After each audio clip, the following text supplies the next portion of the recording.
Hello friends, welcome back to my YouTube channel Manvik coaching centre. Friends, आज जो हम topic पढ़ने वाले हैं वो बहुत ज़्यादा इम्पोर्टेंट है, क्योंकि आज हम पढ़ने वाले हैं अधिगम यानी कि लर्निंग। और आप सभी को पता है कि एग्ज़ाम में इस टॉपिक से 6 से 7 मार्क्स के क्वेश्चंस हमें देखने को मिल जाते हैं और ये सभी एग्ज़ाम्स के लिए इम्पोर्टेंट है, चाहे वो रेट हो, चाहे वो आपका सीटेट हो या एचटेट हो या फिर सुपर टेट हो। तो चलिए आज का हमारा मोस्ट इम्पॉर्टेंट टॉपिक शुरू करते हैं और इस टॉपिक को हम 5 से 6 वीडियोज़ में पूरा कम करेंगे। तो आपसे रिक्वेस्ट है कि आप हमारे साथ जुड़िए, नोट्स बनाइए। तो चलिए शुरू करते हैं। अधिगम यानी कि लर्निंग। बेसिकली लर्निंग है क्या? अगर हम अर्थ से समझना चाहें तो लर्निंग क्या होता है? सीखना। अगर हम अर्थ को देखें तो क्या कहते हैं हम कि सीखना। अब लर्निंग क्या है? सीखना। जब किसी व्यवहार में परिवर्तन आ जाता है सीखने के बाद, जब हमारा व्यवहार, जब हमारा जो बिहेवियर है, अगर उसमें हमें चेंजेस मिलते हैं कोई चीज़ सीखने के बाद, तब हम कहते हैं कि अधिगम हुआ है। ठीक है, समझिए इस बात को फिर से कि अगर कोई चीज़ सीखने के बाद आपके बिहेवियर में चेंज आ रहा है, आपके व्यवहार में परिवर्तन आ रहा है, तो हम उसको अधिगम कहते हैं। ठीक है, अब अधिगम की कुछ विशेषताएं हैं तो उनको समझिए कि जो अधिगम होता है, जो हमारी लर्निंग होती है, वो कभी भी ख़त्म नहीं होती, यानी कि जन्म से लेकर मृत्यु पर्यंत तक चलती रहती है। समझ सकते हैं आप इस बात को? जो अधिगम होता है वो कभी भी बुक से रिलेटेड नहीं होता। ठीक है, हाँ, शिक्षा मनोविज्ञान में जो लर्निंग है हमारे, उसका बहुत इंपॉर्टेंट रोल है, पर ऐसा नहीं है कि सिर्फ बुक से ही हम इसको रिलेट करेंगे। लर्निंग जो है वो वातावरण से भी होती है, लर्निंग हमारे अनुभवों से भी जुड़ी होती है। तो लर्निंग का अगर सबसे सटीक अर्थ हम निकालें या फिर आप डेफिनेशन पूछना चाहें या बताना चाहें किसी को, तो आप क्या कहेंगे? जब हम किसी चीज़ को सीखकर हमारे अनुभवों के आधार पर, ठीक है, हमारे अभ्यास के आधार पर, वातावरण के आधार पर, जब हमारे व्यवहार में एक वांछित परिवर्तन आ जाता है, तब हम क्या कहते हैं कि अधिगम हुआ है, लर्निंग हुई है। ठीक है, तो अधिगम का हर एक पॉइंट इंपॉर्टेंट है, इसकी विशेषताएं, इसकी डेफिनेशंस, इसके सिद्धांत हम पढ़ेंगे, इसके सोपान हम पढ़ेंगे, वक्र पढ़ेंगे, पठार के बारे में जानेंगे। तो हर एक पॉइंट इंपॉर्टेंट है। मैं इस पूरे टॉपिक पर ही मोस्ट इम्पोर्टेंट लिख देती हूँ, क्योंकि हर एक पॉइंट पर अगर मैं इम्पोर्टेंट बोलूँगी तो आप बोलोगे क्या सभी इम्पोर्टेंट है? अरे 6 से 7 मार्क्स का आने वाला है भाई, हर पॉइंट इम्पोर्टेंट है इस टॉपिक का। ठीक है, तो डेफिनेशन से देखिए क्वेश्चन किस तरह से पूछता है। सबसे पहले अगर हमने अर्थ समझा तो हमने कहा कि व्यवहार में परिवर्तन, व्यवहार में परिवर्तन। ठीक है, मैंने कहा कि अधिगम यानी कि लर्निंग क्या है? जब हमारे व्यवहार में परिवर्तन आ जाता है। अब आपको डेफिनेशन में 3 ऑप्शन मिलते हैं: व्यवहार में परिवर्तन, व्यवहार में वांछित परिवर्तन, व्यवहार में स्थायी परिवर्तन। तो देखिए ये तीनों स्टेटमेंट ही बिल्कुल सही हैं। तो अगर आप इसकी बिल्कुल सही स्टिक डेफिनेशन बनाना चाहें तो जब हमारे व्यवहार में वांछित और स्थायी परिवर्तन आता है, वांछित और स्थायी परिवर्तन आ जाता है, स्थायी परिवर्तन आ जाता है, तो वह क्या कहलाता है? अधिगम। अब वांछित और स्थायी से हमारा क्या मतलब है? वांछित और स्थायी। ठीक है, वांछित और स्थायी परिवर्तन जब आ जाता है तो हम उसको अधिगम कहते हैं। देखिए सभी के घर में छोटे बच्चे होते हैं। अब छोटे बच्चों की ना आदत होती है, हम उन्हें किसी चीज़ से मना करेंगे तो वो ज़रूर वो काम करेंगे। ठीक है, मान लो गर्म दूध का पतीला रखा है, आप उसको बोलोगे बेटा इसको मत छूना, आपका हाथ जल जाएगा। तो बच्चा सोचता है कि बहुत इंटरेस्टिंग काम होगा, मुझे मना कर रहे हैं। ठीक है, वो क्या करेगा? उसको ज़रूर टच करेगा। आप पास खड़े हैं, उसको नहीं टच करने देंगे, पर जैसे ही उसको मौका मिलेगा वो ज़रूर उसको टच करेगा। जैसे ही उसका हाथ जलेगा तो वो समझ जाएगा कि ये चीज़ मेरे लिए ठीक नहीं है। ठीक है, तो पहले जब बच्चा गर्म दूध के पतीले को हाथ लगा रहा था, ठीक है, फिर जब टच करने के बाद अनुभव से उसको पता चल गया कि यह चीज़ मेरे लिए सही नहीं है और वो इस व्यवहार को करना छोड़ देता है, ये क्या है? एक स्थायी परिवर्तन है। अब यहाँ पर क्या हुआ है? अधिगम हुआ है, उसने कुछ सीखा है। ठीक है, पहले वो जोत जलती थी, मोमबत्ती जलती थी, उसको पकड़ने की कोशिश करता था, पर जैसे ही उसका हाथ जला उसको पता चल गया कि नहीं, अगर मैं इसको छूऊंगा तो मेरा हाथ जल जाएगा। अब वह इस व्यवहार को सीख चुका है, अब इस अधिगम को वह सीख चुका है, उसके व्यवहार में परिवर्तन आया है। अब वो जलती हुई मोमबत्ती को देखकर उसको पकड़ता नहीं है। जब आप उसको बोलते हो कि गर्म दूध का पतीला है, इसको छूना नहीं है, तो वो याद रखता है कि हाँ, इसको छूने से मेरा हाथ जलेगा, और वो उसको छूना छोड़ देता है। ये जो वांछित परिवर्तन आया है, ये जो एक स्थायी परिवर्तन आ गया है, अब वो फिर से कभी जलती हुई मोमबत्ती को नहीं पकड़ेगा। इसीलिए हम कहते हैं कि अधिगम क्या है। अधिगम जब हमारे व्यवहार में एक वांछित और स्थायी परिवर्तन हमें मिलता है, तो हम कहते हैं कि लर्निंग हुई है या फिर अधिगम हुआ है। ठीक है, तो डेफिनेशन पूछी जाती हैं, आप ध्यान रखिएगा। मीनिंग सबसे पहले समझ जाइए कि अधिगम वो होता है जब हमारे व्यवहार में चेंज आता है। ठीक है, व्यवहार में चेंज आता है, और व्यवहार में वो जो चेंज है वो वांछित होना चाहिए, वो स्थायी होना चाहिए। अब अधिगम को प्रभावित करने के कारक कौन कौन से हैं? देखिए, अधिगम को प्रभावित अलग अलग तरीके से अगर हम समझें तो देखिए, अनुभव से भी हमारा व्यवहार प्रभावित होता है, क्योंकि अधिगम है क्या? व्यवहार में परिवर्तन। तो हमारे व्यवहार में परिवर्तन तो अनुभव के साथ भी आता है। अब आप साइकोलॉजी पढ़ रहे हैं, जिस दिन आप इस पूरे सब्जेक्ट को पढ़ लोगे तो आपके नॉलेज के स्तर में भी एक चेंज आएगा। ठीक है, अगर आपने साइकोलॉजी को सिर्फ पढ़ा नहीं है, उसको समझा है, तो डेफिनेटली आपके व्यवहार में भी चेंज आएगा।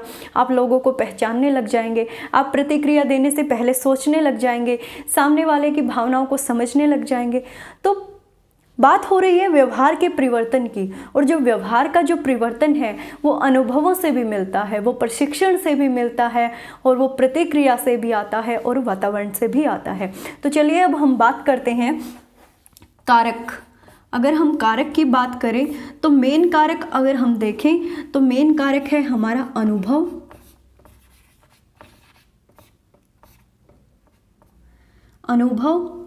प्रशिक्षण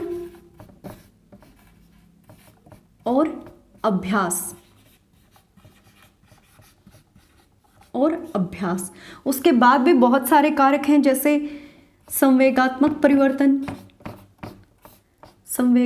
परिवर्तन, ठीक है, हमारा वातावरण, हमारी मूल प्रवृत्तियां, ठीक है। तो यहाँ पर जो मेन बात आपको ध्यान रखनी है, जब हम लर्निंग कर रहे हैं, जब हम अधिगम के ही चैप्टर को सीख रहे हैं, तो एक बात ध्यान रखिए कि हमारे व्यवहार में परिवर्तन की बात होगी जब भी हम लर्निंग की बात करेंगे। तो जिस काम से आपको लगता है, अच्छा व्यवहार में परिवर्तन कैसा? अगर आप बीमार हो जाते हैं, मान लो आप बहुत अच्छे से लोगों से मिलते जुलते थे, अब आप बीमार हो गए, आपसे उठा भी नहीं जा रहा है, और फिर आपने लोगों से मिलना छोड़ दिया, तो क्या ये भी लर्निंग होगी? नहीं। देखिए, मैंने कहा कि व्यवहार में वांछित परिवर्तन, स्थायी परिवर्तन, वो आपके बौद्धिक अक्षमताओं से रिलेटेड नहीं है। ठीक है, वहाँ आप चाहते तो नहीं है ना कि आप बीमार होकर बेड पे पड़े रहें, तो वांछित परिवर्तन की बात हो रही है। ध्यान रखना है, कंफ्यूज नहीं होना है कि व्यवहार में वांछित और स्थायी परिवर्तन।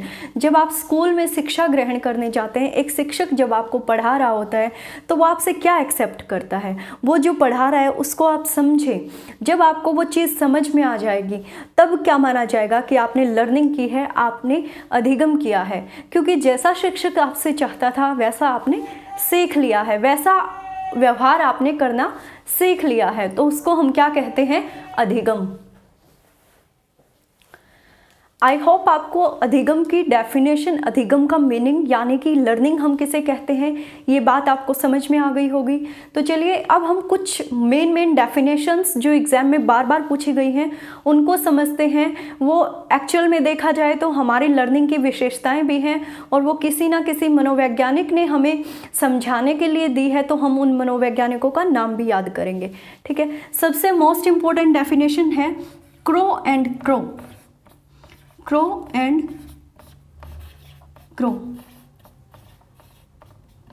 देखिए, अब मैंने आपको एक बात बोली थी लेसन के स्टार्टिंग में ही कि व्यवहार में परिवर्तन। तो जितने भी मनोवैज्ञानिकों की डेफिनेशन हम पढ़ेंगे वो बात तो एक ही करेंगे कि व्यवहार में परिवर्तन, पर उनका बताने का, उनका समझाने का तरीका अलग होगा। जैसे क्रो एंड ग्रो कहते हैं कि जब आदत, अभिवृत्ति और ज्ञान का आप अर्जन कर लेते हैं, जब आप आदत, अभिवृत्ति और ज्ञान का अर्जन कर लेते हैं, उसके बाद जो आप में आपके व्यवहार में परिवर्तन आता है उसको हम अधिगम कहते हैं। ठीक है, तो क्या डेफिनेशन दी थी इन्होंने? देखिए, इन्होंने कहा था कि आदत, अभिवृत्ति और ज्ञान का अर्जन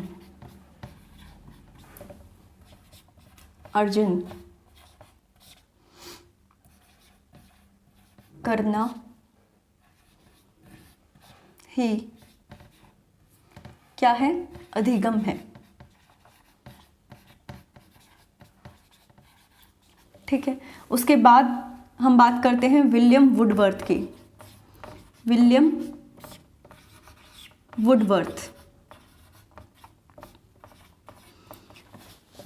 वुडवर्थ हमने विकास के चैप्टर में भी ये डेफिनेशन पढ़ी है कि विलियम वुडवर्थ कहते हैं कि जो अधिगम है वो विकास की एक प्रक्रिया है। यानी कि अगर आप कुछ सीख रहे हैं, इट मीन्स आपका विकास हो रहा है। तो इन्होंने 2 डेफिनेशंस दी थी। फर्स्ट है कि अधिगम विकास की प्रक्रिया है। अधिगम, या फिर आप इसकी जगह सीखना भी बोल सकते हो, क्योंकि मीनिंग क्या है? सीखना। अधिगम विकास की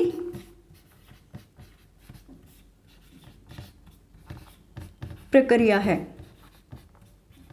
ठीक है, दूसरी डेफिनेशन इन्होंने दी थी कि नवीन ज्ञान और नवीन प्रतिक्रियाओं का अर्जन, नवीन प्रतिक्रियाओं का प्रतिक्रियाओं के अर्जन से व्यवहार में परिवर्तन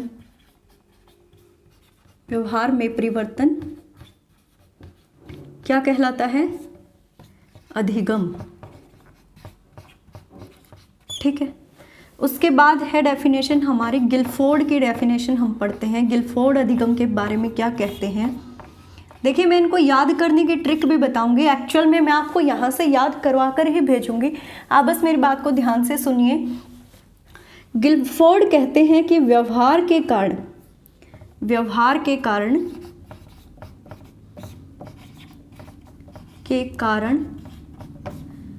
व्यवहार में परिवर्तन, व्यवहार में आया परिवर्तन अधिगम कहलाता है। अधिगम कहलाता है। उसके बाद जो हम मोस्ट इम्पॉर्टेंट डेफिनेशन पढ़ते हैं वो है गेट्स की। गेट्स कहते हैं कि अनुभव और प्रशिक्षण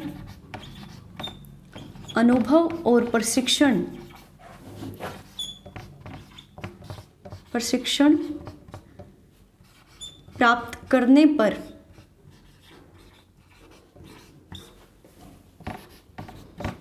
जो व्यवहार में परिवर्तन आता है, व्यवहार में परिवर्तन आता है,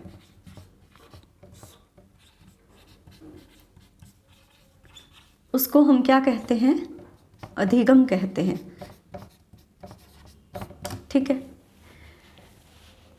समझे? अब देखिए, चारों डेफिनेशंस को पहले आप समझिए, फिर याद कीजिए। ठीक है, क्रो एंड क्रो, 3 वर्ड हैं, क्रो एंड क्रो, और ये 3 ही बात बोलते हैं। ये बोलते हैं आदत, अभिवृत्ति और ज्ञान। आदत, अभिवृत्ति और ज्ञान का अर्जन करने के पश्चात जब किसी व्यक्ति के व्यवहार में जो परिवर्तन आता है उसको हम अधिगम बोलते हैं। ठीक है, उसके बाद हम पढ़ते हैं गिलफोर्ड। गिलफोर्ड कहते हैं कि व्यवहार के कारण व्यवहार में परिवर्तन।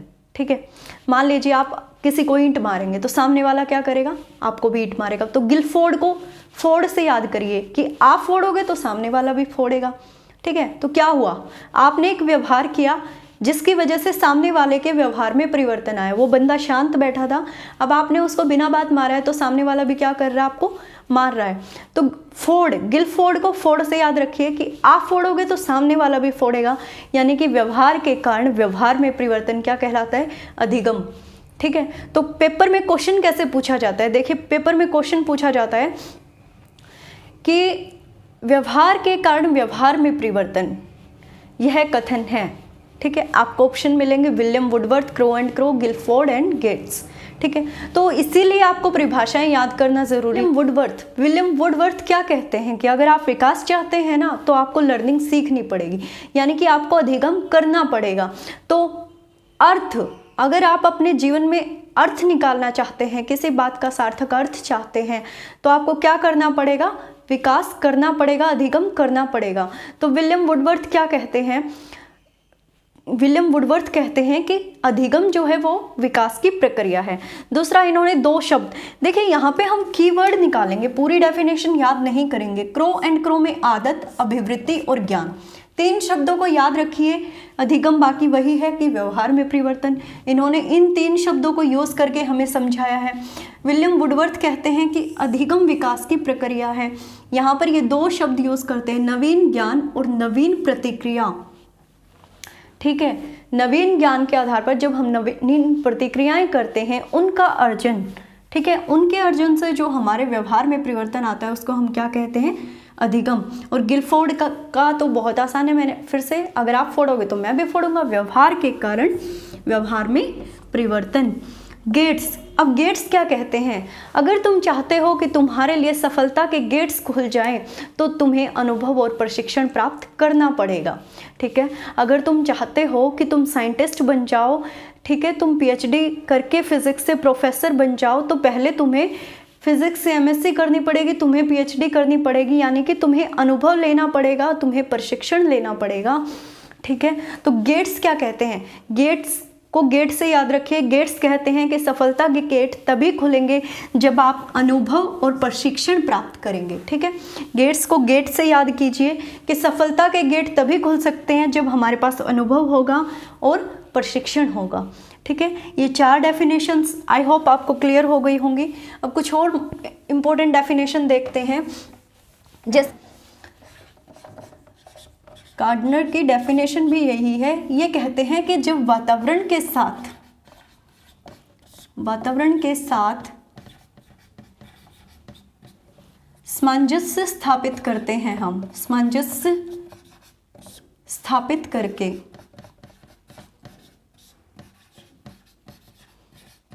जो हमारे व्यवहार में परिवर्तन आता है, जो हमारे व्यवहार में परिवर्तन आता है,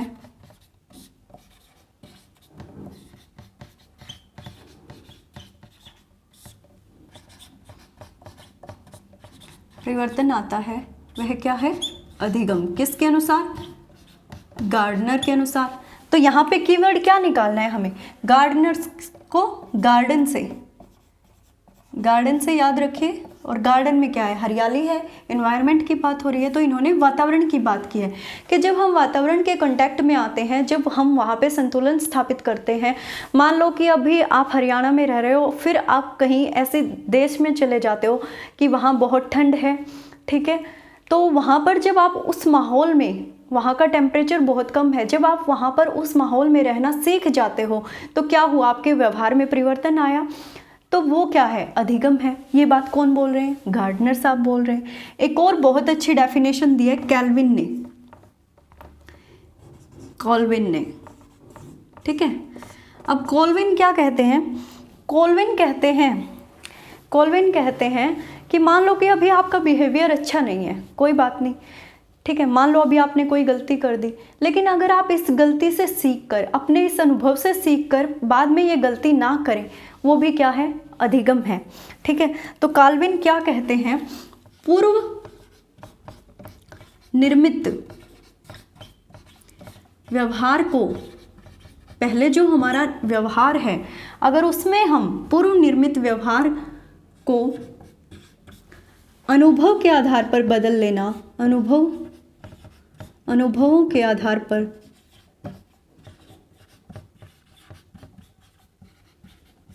परिवर्तन कर लेना, परिवर्तन कर लेना क्या कहलाता है? अधिगम। ठीक है, तो अब ये डेफिनेशन कैसे याद रखोगे? देखिए काल्विन को याद करो आप विन से, ठीक है, विन से।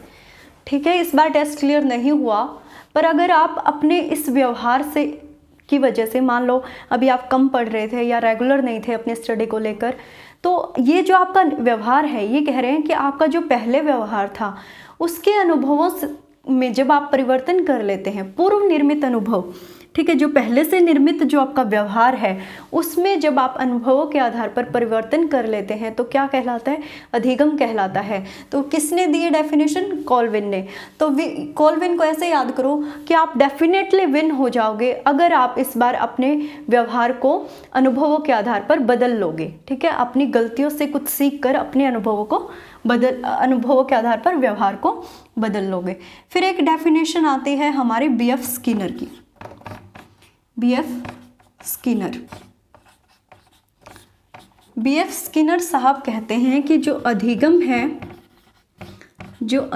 है वो व्यवहार में होने वाली अनुकूलन की प्रक्रिया है। ठीक है, अधिगम व्यवहार की उत्तरोत्तर अनुकूलन प्रक्रिया है। ठीक है, इसका कीवर्ड क्या निकालोगे आप? अनुकूलन। ठीक है, हल जाती है तो स्किन से याद रखिए कि मेरी स्किन ऐसी है, चाहे ठंड हो चाहे गर्मी हो, वो अपने आप को अनुकूलित कर लेती है। ठीक है, स्किन से अनुकूलन याद रखिए कि मेरी स्किन ऐसी है, वो अनुकूलन कर लेती है, हर एनवायरनमेंट में अनुकूलन कर लेती है। तो अनुकूलन की बात किसने की है? B.F. स्किनर ने।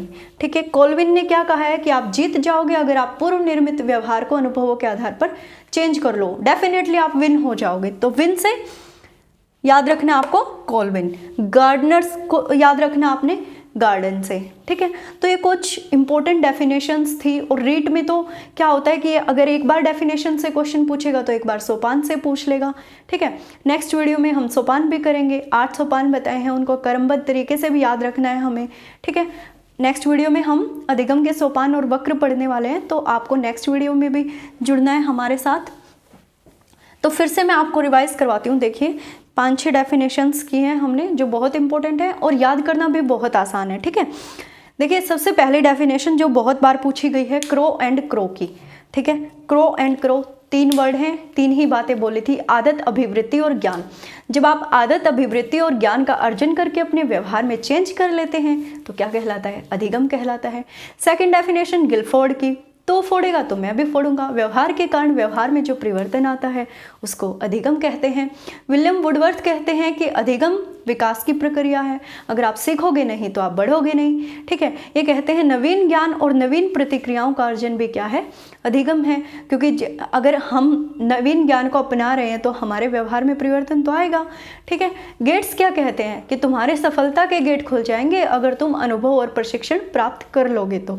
ठीक है, तो गेट्स ने क्या कहा था? अनुभव और प्रशिक्षण के आधार पर जब हमारे व्यवहार में परिवर्तन आता है तो हम उसको क्या कहते हैं? अधिगम कहते हैं। ठीक है, फिर हम बात करते हैं गार्डनर की। ये तो अभी पढ़ा है हमने कि गार्डन से रिलेट करना है कि यानी कि वातावरण से। ठीक है, जब हम वातावरण के साथ सामंजस्य स्थापित करके हमारे व्यवहार में परिवर्तन कर लेते हैं तो वो क्या कहलाता है? अधिगम कहलाता है। ठीक है, फिर हम बात करते हैं कॉल्विन की। कॉल्विन ने क्या कहा कि पूर्व निर्मित व्यवहार को, यानी कि आपने पहले गलतियां की थी, छोड़ दो, कोई बात नहीं, आपको विन होना है ना, विन से याद करो, आपको विन होना है तो पूर्व निर्मित व्यवहार में आप अपने अनुभवों के आधार पर चेंज कर लो, तो वो क्या कहलाएगा? अधिगम कहलाएगा। B.F. स्किनर क्या कहते हैं कि स्किन है ना, मेरी स्किन ऐसी है कि अनुकूलन कर लेती है, गर्मी हो ठंड हो कैसा भी मौसम हो अनुकूलन कर लेती है। तो स्किन से याद रखो और अनुकूलन याद रखो। ठीक है, तो B.F. स्किनर क्या कहते हैं? अधिगम व्यवहार की उत्तरोत्तर अनुकूलन प्रक्रिया है। तो ये कुछ मोस्ट इंपॉर्टेंट डेफिनेशंस थी। अब हम बात करते हैं अधिगम के पक्ष और अधिगम की विशेषताएं। अब हम अधिगम के बारे में इतना सब जान चुके हैं, अलग अलग मनोवैज्ञानिकों ने अधिगम के बारे में क्या कहा ये भी हम पढ़ चुके हैं। तो अब हम बात करते हैं अधिगम की विशेषताओं की। इतना सब पढ़ने के बाद देखिए आपको एक बात तो पता चल गई होगी कि जो अधिगम है, मैं शॉर्ट में लिखूंगी, ठीक है, अधिगम जो है वो जीवन पर्यंत चलती है, ठीक है, जीवन पर्यंत चलने वाली प्रक्रिया है। अधिगम जो है वो बौद्धिक विकास की प्रक्रिया है, ठीक है, बौद्धिक विकास की प्रक्रिया है, ठीक है। अधिगम व्यक्तिगत और सामाजिक, ये पॉइंट ध्यान रखिएगा, ठीक है। अधिगम, ऐसे ऐसे पॉइंट से क्वेश्चन ज़्यादा बनते हैं। अधिगम व्यक्तिगत और सामाजिक दोनों होता है, सामाजिक दोनों होता है,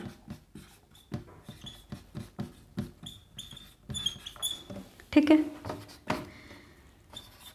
अधिगम सार्वभौमिक होता है, ऐसा नहीं है कि सिर्फ मनुष्य ही अधिगम करते हैं, जंगली जानवर भी अधिगम करते हैं। एक पक्षी देखिए जो जब पैदा होता है उड़ नहीं सकता और कुछ ही समय के पश्चात वो भरे आसमान में अपने पंख फैलाकर उड़ता है। किस वजह से उड़ता है? उसके जो बिहेवियर में चेंज आया वो किसकी वजह से आया है? अधिगम की वजह से, ठीक है। तो अधिगम जो है वो सार्वभौमिक होता है, सार्वभौमिक होता है, सार्वभौमिक प्रक्रिया है या होता है, कुछ बोलिए, आप इसको समझना है बस आपको। सार्वभौमिक प्रक्रिया है। और क्या कह सकते हो कि अधिगम एक विवेकपूर्ण प्रक्रिया है, ठीक है। अधिगम एक विवेकपूर्ण प्रक्रिया है, ठीक है, विवेकपूर्ण प्रक्रिया है, ठीक है। बाकी आप डेफिनेशंस याद रखिए, वहाँ से भी आपको पता चल जाएंगे अधिगम की विशेषताएं। अब हम बात करते हैं अधिगम के पक्ष, ठीक है। अधिगम के पक्ष, अधिगम के देखिए 3 पक्ष बताए गए हैं, संज्ञानात्मक पक्ष, क्रियात्मक पक्ष और भावनात्मक पक्ष। पक्ष की अगर हम बात करें तो अधिगम के 3 पक्ष हैं, संज्ञानात्मक, क्रियात्मक और भावनात्मक। संज्ञानात्मक पक्ष में जब ज्ञान के आधार पर जब हमारे व्यवहार में परिवर्तन आता है, ज्ञान के आधार पर जब हमारे व्यवहार में, जब हमारे बिहेवियर में चेंजेस आते हैं तो वो क्या है? अधिगम, ठीक है। क्रियात्मक आधार पर जब हम करके किसी चीज़ को सीख रहे हैं, ठीक है, और उसी आधार पर, जैसे एक एथलेटिक है या फिर एक प्लेयर है, वो क्या कर रहा है, ऐसा तो नहीं है कि उसको वो क्रियाओं के माध्यम से ही तो अपना गेम सीखता है। मान लो वो फुटबॉल खेलता है या हॉकी खेलता है, वो क्रिया करके ही तो सीखता है। तो जब क्रियाओं के आधार पर हमारे व्यवहार में परिवर्तन आता है, क्रियाओं के आधार पर परिवर्तन, ठीक है, क्रियाओं के आधार पर जब हमारे व्यवहार में परिवर्तन आता है तो हम उसको क्या बोलते हैं? क्रियात्मक अधिगम। और जब हमारी भावनाओं के आधार पर जब हमारे व्यवहार में परिवर्तन आता है, भावनाओं के आधार पर परिवर्तन, भावनाओं के आधार पर कैसे? मान लीजिए आपके जीवन में ऐसी कोई घटना घट गई, दुर्घटना हो गई, या फिर कोई ऐसा मान लो लॉटरी लग गई, ठीक है। आप लॉटरी, पहले आपके पास पैसे नहीं थे तो आप दान नहीं करते थे, अब आप इतनी दयालु प्रवृत्ति आ गई आपके पास, ठीक है, आपके अंदर दयालु भाव आ गया, भावना आ गई है, ठीक है। दुर्घटना के पश्चात आपका बिहेवियर बिल्कुल चेंज हो गया है, आपकी स्मृति में ऐसी कोई बात है जिससे आपने कुछ सीखा है कि आगे मैं यह काम नहीं करूँगा, इससे लोगों का दिल दुखता है। तो जब भावनाओं के आधार पर हमारे व्यवहार में परिवर्तन आते हैं तो वो क्या कहलाता है? भावनात्मक पक्ष, ठीक है। तो आज हम इतना ही पढ़ने वाले हैं। अब एक और इम्पोर्टेंट पॉइंट आप नोट कीजिए, लेसन के स्टार्टिंग से ही हम एक बात बोल रहे हैं, व्यवहार में परिवर्तन, व्यवहार में परिवर्तन। ये व्यवहार शब्द प्रयोग किसने किया? तो ये क्वेश्चन देखिए, वैसे मैंने शिक्षा मनोविज्ञान की बेसिक इंट्रोडक्शन में आपको पढ़ाया हुआ है, फिर भी मैं आपको यहाँ भी बताती हूँ। व्यवहार शब्द का सबसे पहले प्रयोग किया था विलियम मैकडोगल ने, ठीक है। व्यवहार शब्द का प्रयोग, व्यवहार शब्द का सबसे पहले प्रयोग किया था मैकडोगल ने, ठीक है। इनकी बुक थी outline of psychology, outline of psychology, जिसके अंदर इन्होंने व्यवहार शब्द का सबसे पहले प्रयोग किया था। ठीक है, वैसे अगर व्यवहार के जनक की बात की जाए तो व्यवहार का जनक माना जाता है जेबी वॉटसन को। व्यवहारवाद का जनक किसको बोला जाता है? जेबी वॉटसन को। ठीक है, व्यवहार शब्द का प्रयोग किया था मैकडोगल ने। इनकी बुक थी आउटलाइन ऑफ साइकोलॉजी, जिसके अंदर इन्होंने सबसे पहले व्यवहार शब्द का प्रयोग किया था। वैसे व्यवहारवाद का जनक माना जाता है जेबी वॉटसन को। ठीक है, तो आज की वीडियो में इतना ही। नेक्स्ट वीडियो में हम अधिगम के सोपान और अधिगम वक्र के बारे में पढ़ेंगे। उसके बाद हम पढ़ेंगे अधिगम के स्थानांतरण और ट्रांसफ़र के बारे में। ठीक है, फिर हम बात करेंगे सिद्धांतों की। हमारे चैनल के साथ और वीडियो को लाइक, शेयर और सब्सक्राइब ज़रूर कर दीजिएगा।